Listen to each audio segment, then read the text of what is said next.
We live in the game. We live in the game. We live from the gutter. This is the Black Jedi, where we Yeah. highlight the black voices of Star Wars, the blackest show in the whole universe. Because even in the light, there is darkness. We must discuss the Mandalorian that just dropped, the best series out of Star Wars to come out. I'm calling it right now. Ooh, Out of all the recent type of things they've done, this is the absolute best. that's a bold If you have beef, you can hash it out in the comments with me. But you know how we do it on the Black Jedi in typical fashion. We're just gonna give you our reactions to it, and just leave a rating, and then make some serious type of predictions. So, KJ, what do you think are we'll start with the highs of this episode. Okay. I would say the highs of the episode would be music and the shots and a lot of landscape or environment. I'd say those are like a lot of the highs. It's not like a crazy storyline. We're just kind of. I like the fact they did the recap. You know how they opened up with the recap. Helped a lot. Bad best, that's where you messed up at. Yeah, I would definitely say recap. That definitely helped a lot. Yeah. And if you don't need a recap, that's cool. You can skip it. But for some people, it is pretty helpful. At least at the beginning of a season. You feel me? I agree. Yeah. If it's like the previous episode, maybe because like the recaps in Andor, I feel like they're pretty long. Oh yeah, unnecessary. Saying like after every single episode, it's like you don't need no recap. Yeah, I feel that. Especially if it's a strong episode. Yeah. But I would definitely say that the shots, like for example, when before Din Djarin showed up on, I guess like the new Mandalorian world, where they were fighting that like gator beast or whatever, they had like a few cool little shots with one guy flying away after he put the detonating bomb on the alligator, and he flew away and had like the shot like on his shoulder, and it like showed the gator behind him. I thought that was like a really cool looking shot. I was like, okay, that's pretty neat. That was a nice shot, and of course some of the space scenes were pretty nice to see. So I thought those were pretty nice shots, and then just like them traveling to different worlds like Navarro, like seeing that, and with Grief Cargo, I thought that was pretty interesting. Seeing how they leveled up, just seeing how much they were at the bottom, and now they're at the top, no pun intended. But I thought that was pretty cool, to see Carl Weathers coming in, doing an awesome job with that role with Grief Cargo, and that relationship with him and Din Djarin, saying like, hey man, like you finish all the work that you need to finish. You don't really need to do anything else, like retire. We got a 401k and a pension for you, bro, right on Navarro if you really want it. So I thought that was pretty cool, seeing that. That was a high, getting that relationship in there. Of course, Mando, that's not his calling. He wanted to keep on going on missions and stuff. But really, the whole episode is about redemption. That's what the episode from last season it left off on, because he had removed his helmet. So, and he has the Darksaber. Mm-hmm. And this episode is about redemption, trying to find where do I need to go to get, bathed in the holy, baptized in the holy water, Holy water. Dying of thirst. Dying of thirst. But yeah, so I thought that was pretty neat, just seeing his adventure. Obviously it's not going to be wrapped up in the first episode. That's going to be kind of, I would say the series itself is probably going to be about redemption. So I think that was pretty good, with those opening scenes. And we got a little bit of blaster fire action, between Grief and Vane, I think his name. Vane was a pirate. Yeah, Vane the pirate and his little crew, whatever. Thought that was pretty cool. Got to see a little bit of that, and then of course some of the space sequences were okay.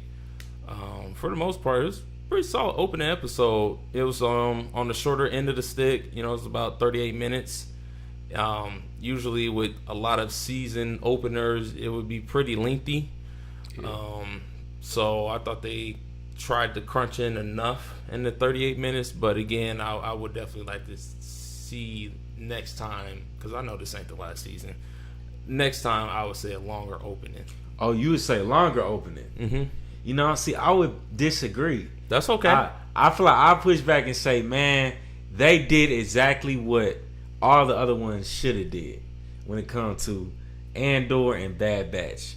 Like, keep it short and sweet so that the people can get engaged. You feel me? Okay, so you saying like concise, to the point, bam? Yeah, because I feel like, man, like, at least for me, in contrast to how Andor came in, because, and this is my beat personally. We think about Andor, right? Right. Damn near half the episode could have been cut, in my opinion. Facts. It really could have. Half the pilot episode could have been gone. Yeah. So, facts. And then for Bad Batch, it was a cool opener. And they dropped like 3 the first day, right? In the opening. A Bad Batch. I think, or yeah, they dropped they dropped quite a bit. You know what I mean?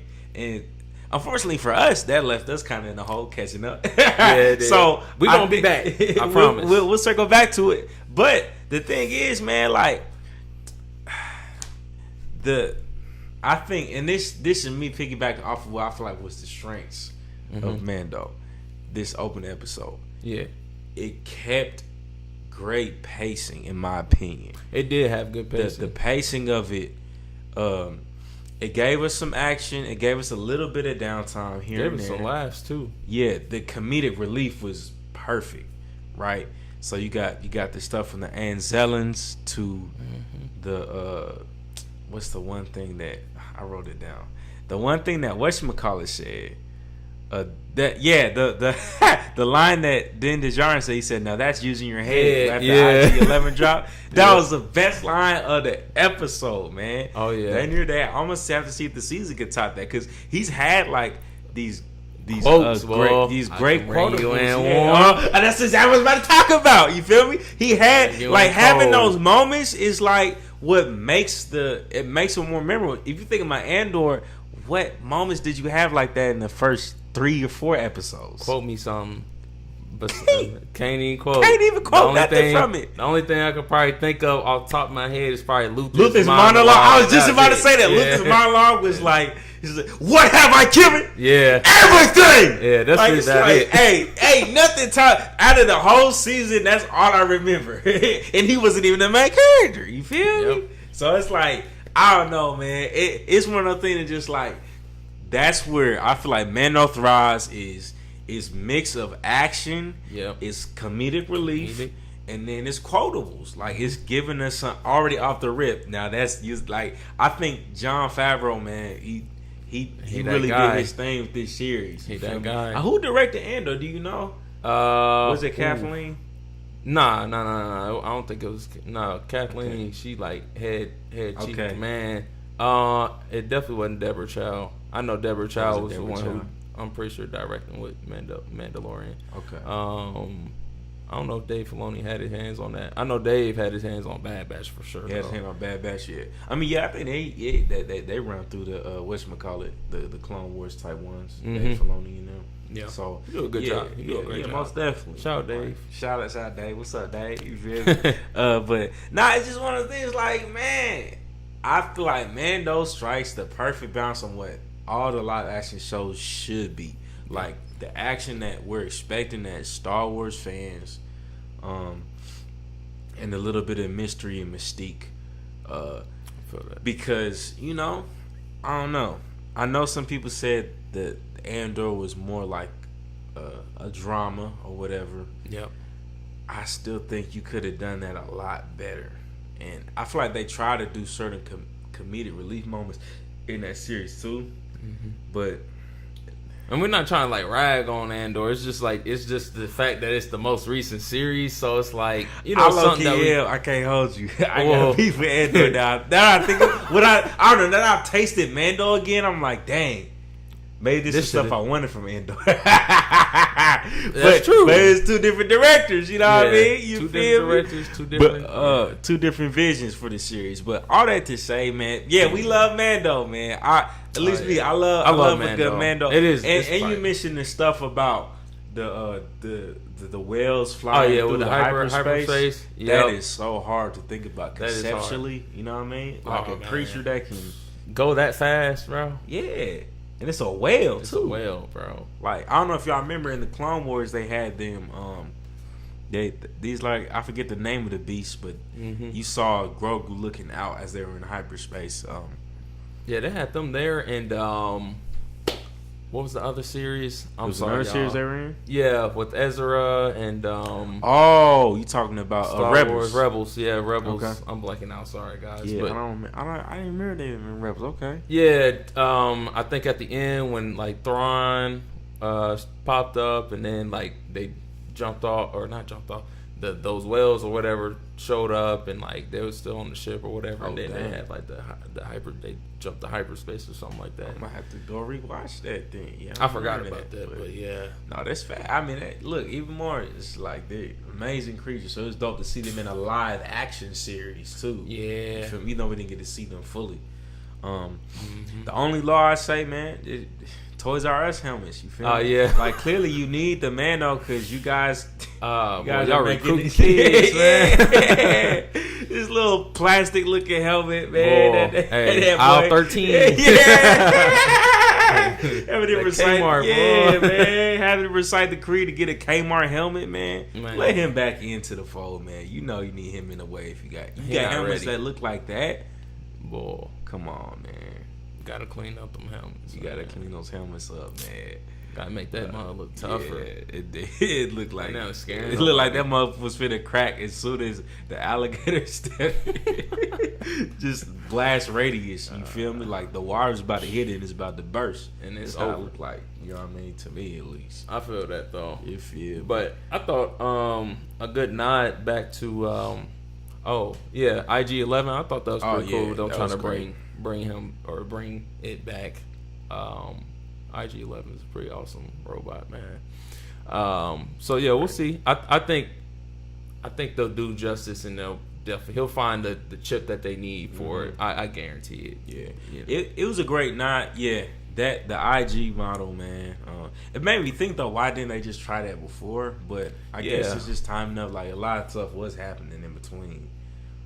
So I guess circling back to it, it'd be cool to have him back in the fold. The ships, you got so much parts with this though. I feel like in one, and it still was 38 minutes because like you had the ship chase too. Yeah, right.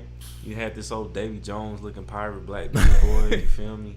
You had Blackbeard. You had them trying to repair IG, and then you had them seeing Bo-Katan like that was another stress. Like she was just like, used to be with Pre Vizsla. Yeah. And, went it through with Maul. And, looked like she's left with nothing. Yeah, she's just tired of, I feel like she's kind of giving up, you know what I mean? So I wonder what her role, like, I wonder if she'll continue to have a role, and I wonder what her role would look like. Because I know she was salty that she had that dark saber. She said, ain't nobody following me back. She said, just wave that mug around. They'll do whatever. She said, just wave it. You know she was dejected, man. She was down bad. She said, how did he get the dark saber? Like, with all her blood. But I don't know. That's a tough thing. I feel like even as a leader, you got to find a way to inspire your people. But I guess if that's what the only thing they was going to respect, I don't know. Yeah. But to highlight the only black voice, Carl Weathers, man, did an amazing, phenomenal job. Awesome. I feel like he's a great actor, man. I feel like his portrayal of Grief Karga still having that edge to him, even though he came up right. Oh yeah, I think fresh line. Yeah, he had that fresh line. He had the gray, you know what I'm saying? The gray, had the robe on. He had the robe on. He bossed up, man. So, man, I'm proud of my guy, man. Shout out Carl Weathers. We'll have you on the podcast eventually. He ain't had no, you know what I'm saying, no VVS diamonds on his day. I know, man. Had an AP on. Flash in that mug, you feel me? That mug he was clean. He was clean, man. He was clean. It's dripped out, you feel me? So, man, so shout out Carl Weathers, man. Thanks. Hopefully he remains, because so far he's the only black character that was present. So we're gonna hope he remains present throughout the series. You feel me? So we get that representation. Disney, don't let us down, and even in this Mandalorian series, you feel me? We need that. It was interesting the way. Just one more point. Talking about Carl. I was just about to. You like in my head today. Like I was just about to touch on the way they wrote out Carl was like went off. It was weird to me though. Yeah, because it's like she went off with Moff Gideon. Like it just didn't really make sense to me. Yeah. You know what I mean? Like, cause she was there prior, like with the Empire, and then capacity left, or whatever. I forgot what the situation was, and then went back again. Yeah. So I don't know. It's like and Moff was like, you know what I'm saying? Greasy dude. Like had her pinned down. Like she was in a cantina with Din Djarin and them as they was pinned down. And then he was trying to get the child out. So I don't know. That didn't seem kosher or nothing. Like I get it. They had to write her off because of woo, all the controversial stuff she was doing behind the scenes. But it just definitely kind of felt like, y'all could have made a better write off than that. Better story than that. It just kind of did not make sense at all. Am I missing something? Let us know in the comments. But it seemed really dumb. Work on your writing. That's probably my biggest critique. Was like that was a big ball drop type of moment. But it's forgivable. Given all y'all gave us in the first pilot, if y'all look. I have no major complaints. I knew she was gone, so wasn't a huge shocker to me. You feel me? But just to work on how you write your characters off. Man, what would you rate this episode on a scale of 1 to 10, man? It's so easy for me to give it a 9 because of just what I've seen in the past with the live action series and anime series. Like this year, I'm gonna say 8.7. 8.7. It really could be a 9 to be honest, but I know there's gonna be even better episodes to come, so I'm gonna say 8.7 right now. It really could get a 9 though. I'm just saying. I hear you. I'm gonna keep it a stack, man. Are you saying what I think you're saying? What do you think I'm saying? 10. 10 in my head. Look, bro.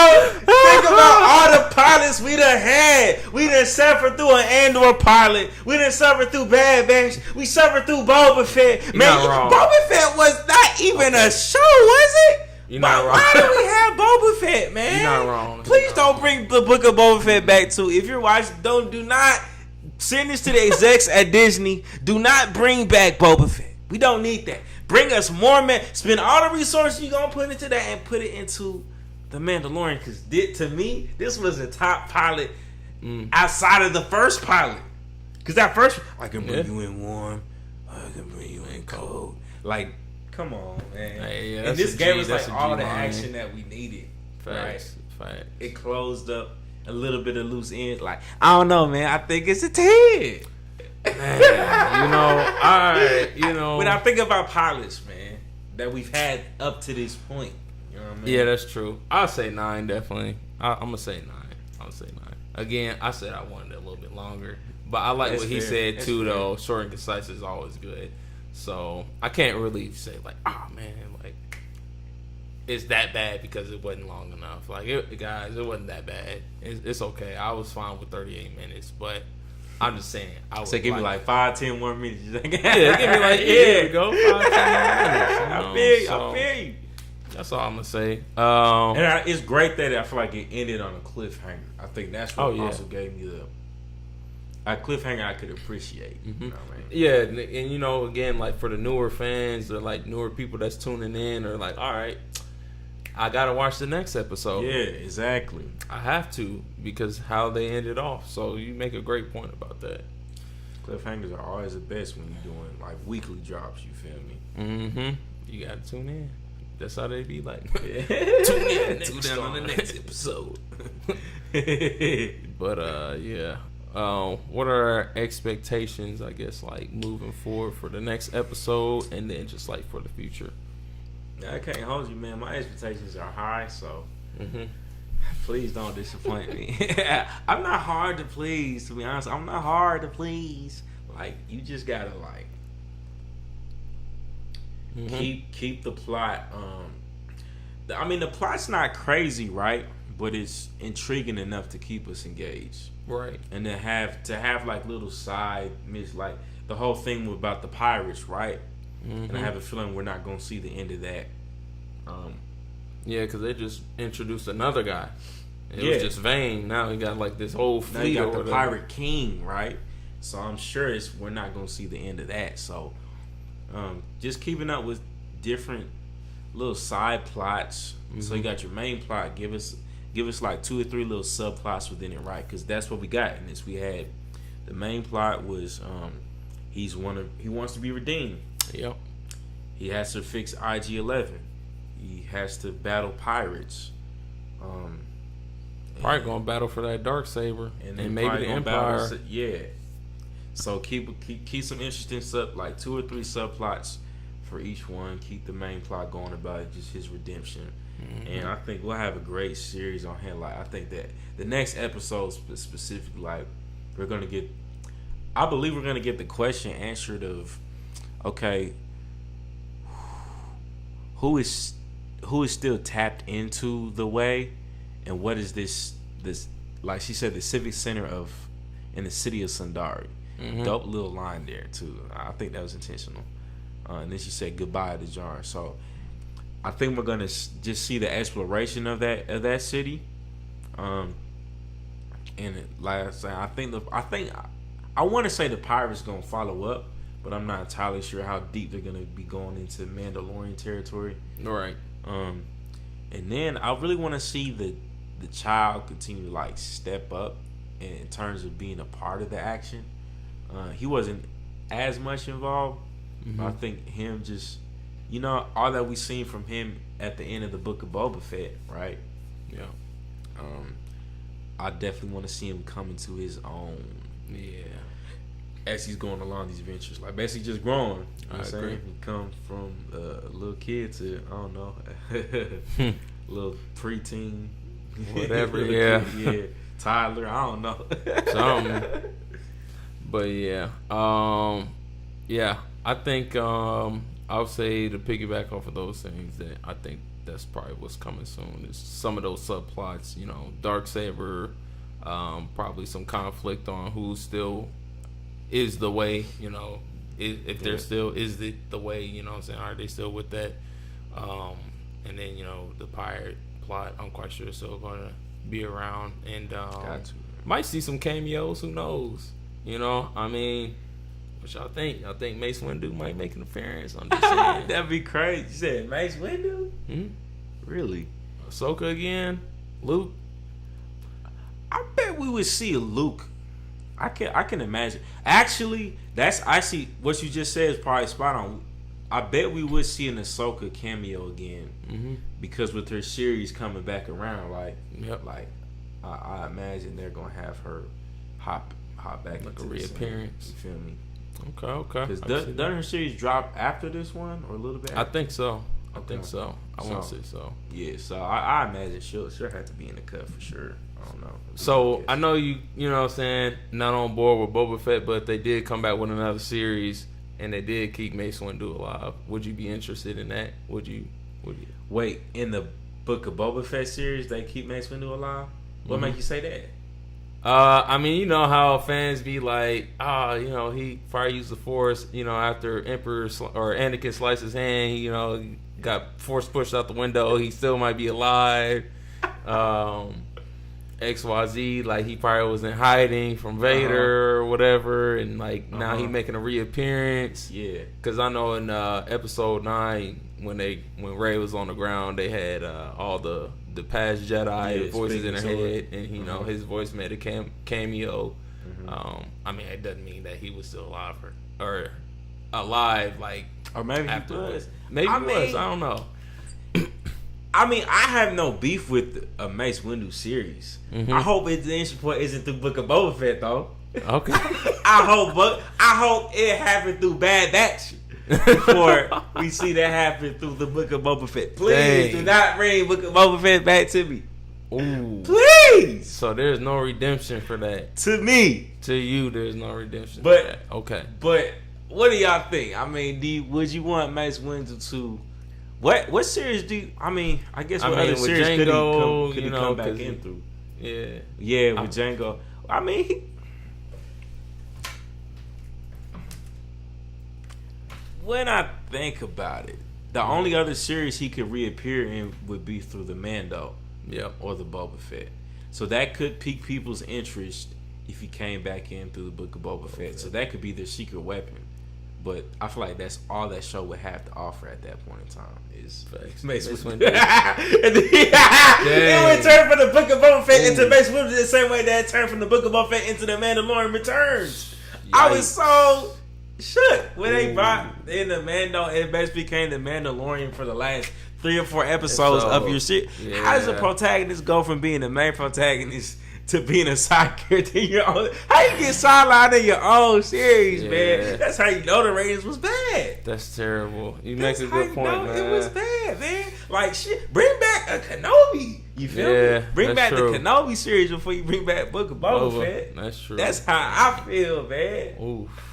I'd rather see another little Kenobi and then bring Mace in and be like, oh, Mace in the cut. Said Mace back? Yeah. That, I don't know, man. Free Mace, man. I like to see Black Mace. Jedi, man. Just Free saying, Mace. y'all. You feel me? I love to see Mace Windu in the cut. Just please don't make your entry point through the Book of Boba Fett because we don't want to see that, man. I don't want to see that. How y'all feel, man? Y'all love somebody out here watching. They like Book of Boba Fett, my favorite series, though, man. Sorry to break it to you, Timmy. I hated that series. That's tough. Series is trash, man. Ooh. Need to watch more. Watch more good cinema type. Dang. Timmy's crushed right now. He's like, I'm never watching Black Jedi again. It's all love, Timmy. Charge it to the game, man. But yeah, all that to say, man, this is just my personal thoughts, man. I love a Mace Windu series, though. Oh yeah, I'd take that. I know they had a comic book for it, if I'm not mistaken. So, oh, word. Yeah, I'd definitely take it. That's crazy. Or something, yeah. But that's about it, though. I say that's my series prediction too. Would probably just mirror yours. But what do you guys expect from this next episode and from this series of The Mandalorian? Clearly, I think very highly of it. I'm excited. If you can't tell, I'm super excited that The Mandalorian is back. Very excited. It's my favorite series out of all of them, to be honest with you. Yeah, it really is the best, to be honest. I think Jon Favreau, is that guy. He's the one. He's him. You know what I'm saying? That's how I feel. You feel me? So, but let us know in the comments what you thinking. Thanks for tapping into the blackest show in the universe. Because even in the light, there's darkness. Here, my man's KJ. It's your boy Rome, man, and we are going to keep it rocking. Peace.